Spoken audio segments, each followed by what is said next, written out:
यहाँ एक प्रेरणादायक कहानी प्रस्तुत की गई है जिसका उद्देश्य जीवन में आत्मविश्वास और सकारात्मक दृष्टिकोण विकसित करना है।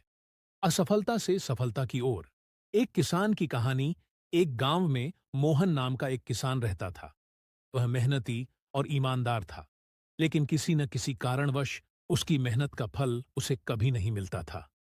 हर साल वह अपने खेतों में पूरी निष्ठा से मेहनत करता, लेकिन या तो मौसम की मार पड़ती या फसल की कीमत गिर जाती, जिससे उसका जीवन हमेशा कठिनाइयों से भरा रहता।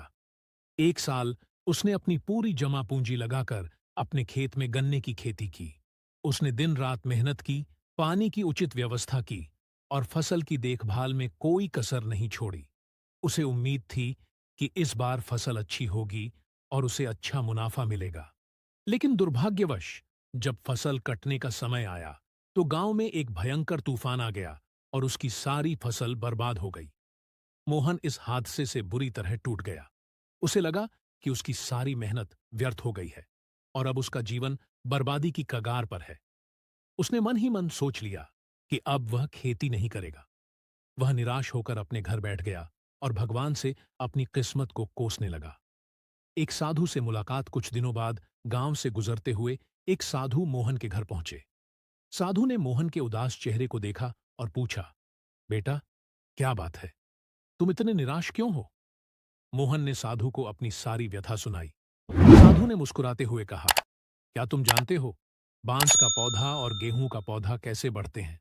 मोहन ने आश्चर्य से कहा, नहीं महाराज। साधु ने समझाया, जब हम गेहूं का बीज बोते हैं तो कुछ ही दिनों में अंकुर निकल आते हैं और कुछ महीनों में फसल तैयार हो जाती है। लेकिन बांस का पौधा अलग होता है। जब हम उसका बीज बोते हैं तो पहले साल उसमें कोई अंकुर नहीं निकलता। दूसरा साल भी वैसा ही बीतता है। तीसरे, चौथे और पांचवें साल तक भी जमीन से कुछ नहीं निकलता। लेकिन पांचवें साल के अंत में वह अचानक तेजी से बढ़ने लगता है और कुछ ही हफ्तों में 80 से 90 फीट ऊंचा हो जाता है। साधु ने गहरी बात कही, तुम्हारी मेहनत भी बांस के पौधे जैसी है। अभी तुम जो प्रयास कर रहे हो उसका फल भले ही तुरंत नहीं दिख रहा हो, लेकिन सही समय आने पर तुम्हें अवश्य सफलता मिलेगी।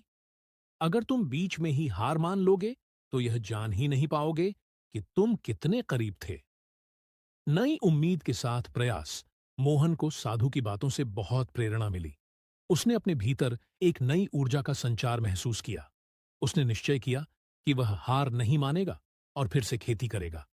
अगले सीजन में उसने अपनी बाकी बची पूंजी लगाकर धैर्य और उम्मीद के साथ खेती शुरू की। इस बार उसने पहले से भी अधिक मेहनत की। उसने नई तकनीकों का इस्तेमाल किया और फसल की सुरक्षा का विशेष ध्यान रखा।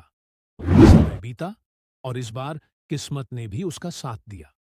फसल न केवल अच्छी हुई, बल्कि बाजार में उसकी कीमत भी बहुत अच्छी मिली। मोहन की सारी मेहनत रंग लाई और उसका जीवन एक बार फिर पटरी पर आ गया। कहानी का संदेश।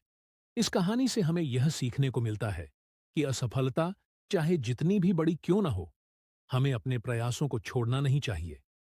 जीवन में कई बार सफलता देर से मिलती है, लेकिन निरंतर परिश्रम और विश्वास के साथ हम किसी भी कठिनाई को पार कर सकते हैं।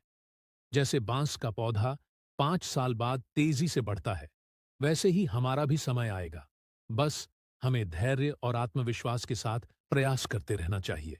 याद रखें, सफलता उन्हीं को मिलती है जो हार नहीं मानते। दोस्तों, ऐसा वीडियो देखना चाहते हैं तो ये नॉलेज की चैनल को सब्सक्राइब कीजिए और लाइक करें।